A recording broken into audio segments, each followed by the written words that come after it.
السلام علیکم ورحمۃ اللہ وبرکاتہ۔ اعوذ باللہ من الشیطان الرجیم، بسم اللہ الرحمن الرحیم۔ درود شریف پڑھیں۔ اللہم صلی علی سیدنا مولانا محمد وعلی آلہ وصحبہ وبارک وسلم۔ اس سے پہلے آپ نے ایک مسئلہ سماعت کیا کہ نماز میں قرآن کو الٹا پڑھنا یہ مکروہ تحریمی ہے، گناہ ہے، اور نماز کے باہر بھی قرآن شریف کو الٹا نہیں پڑھنا چاہیے۔ اور اس کی وعید بھی آپ سن چکے کہ جو قرآن کو الٹا پڑھتا ہے کیا نہیں ڈرتا کہ اللہ تعالیٰ اس کا دل الٹ دے۔ اور اگر نماز میں بھول کر ایسا ہوا کہ جیسے قل هو اللہ احد اس نے پہلی صورت میں پہلی آیت رکعت میں پڑھا اور دوسری رکعت میں بھول کر انا اعطیناک الکوثر سورہ کوثر پڑھ دیا تو کوئی گناہ نہیں ہے اور سجدہ سہو بھی نہیں ہے۔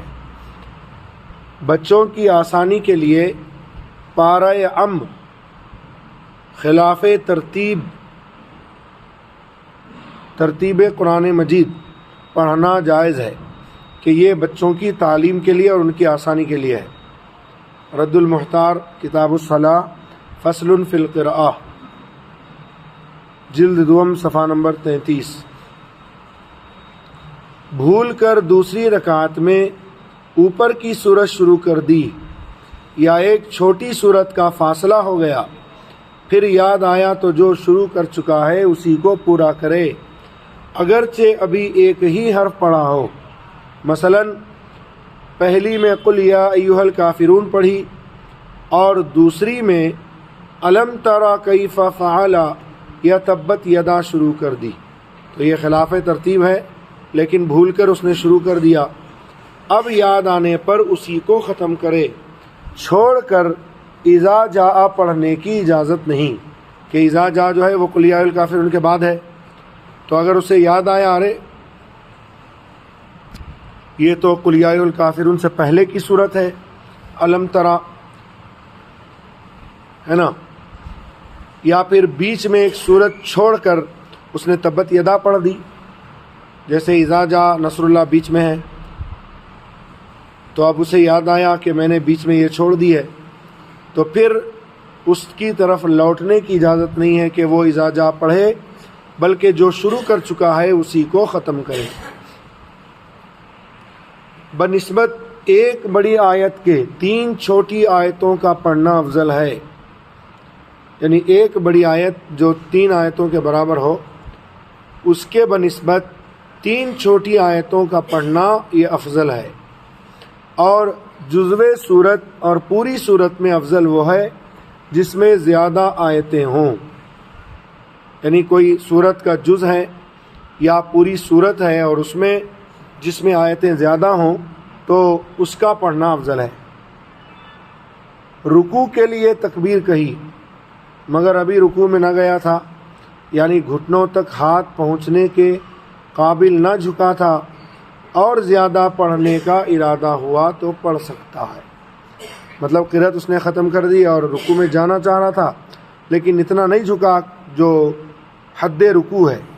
حد رکوع کیا ہے کہ ہاتھ اس کے گھٹنوں تک پہنچ جائیں، تو اگر اس قابل نہیں جھکا، تھوڑا سا جھکا ہے مگر پھر پڑھنے کو من چاہا تو اس میں حرج نہیں ہے، پڑھ سکتا ہے۔ مسائل قرأت بیرون نماز، یعنی نماز کے باہر قرأت کے مسائل۔ قرآن مجید دیکھ کر پڑھنا زبانی پڑھنے سے افضل ہے کہ یہ پڑھنا بھی ہے اور دیکھنا اور ہاتھ سے اس کا چھونا بھی ہے، اور یہ سب عبادت ہے، قرآن کو دیکھنا، اس کا پڑھنا اور اس کا چھونا۔ اس لیے زبانی پڑھنے سے دیکھ کر پڑھنا افضل و بہتر ہے کہ زبانی پڑھنے میں تو ایک عبادت ہو رہی ہے لیکن دیکھ کر پڑھنے میں 3 عبادتیں ہو رہی ہیں کہ آنکھ سے دیکھ بھی رہا ہے، زبان سے پڑھ بھی رہا ہے اور ہاتھ سے چھو بھی رہا ہے۔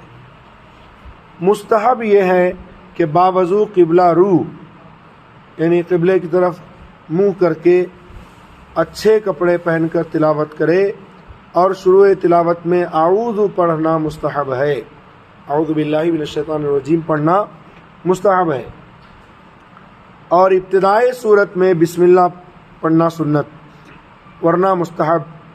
اور اگر جو آیت پڑھنا چاہتا ہے تو اس کی ابتدا میں ضمیر مولا تعالی کی طرف راجع ہے، جیسے هو اللہ الذی لا الہ الا ہو، تو یہاں ہوا جو ہے ضمیر ہے اور وہ لفظ اللہ کی طرف راجع ہے، تو اس صورت میں اعوذ کے بعد بسم اللہ پڑھنے کا استحباب مؤکد ہے، یعنی اس میں زیادہ تاکید آئی ہے۔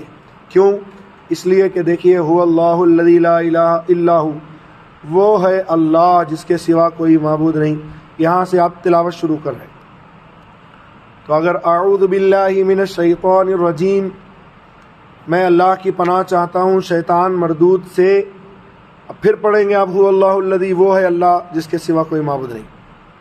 یہی وجہ ہے کہ اس میں بسم اللہ الرحمن الرحیم پڑھنے کی زیادہ تاکید ہے، تاکہ بسم اللہ الرحمن الرحیم کا اتصال هو اللہ الذی لا الہ الا ہو سے حاصل ہو جائے اور سننے والے کو کسی طرح کا شبہ نہ رہے۔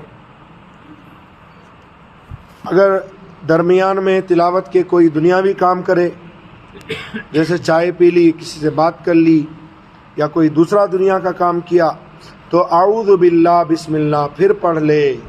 اور اگر دینی کام کیا، مثلا کسی کے سلام کا جواب دیا، یا اذان کا جواب دیا، یا سبحان اللہ اور کلمہ طیبہ وغیرہ ذکر و اذکار پڑھے، تو اعوذ باللہ پھر پڑھنا اس کے ذمے نہیں، صرف بسم اللہ پڑھ کے تلاوت کر سکتا۔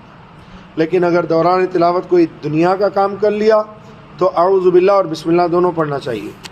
وما علینا الا البلاغ، وآخر دعوانا ان الحمد للہ رب العالمین۔ اللہم صلی علی سیدنا محمد وآلہ وصحبہ اجمعین۔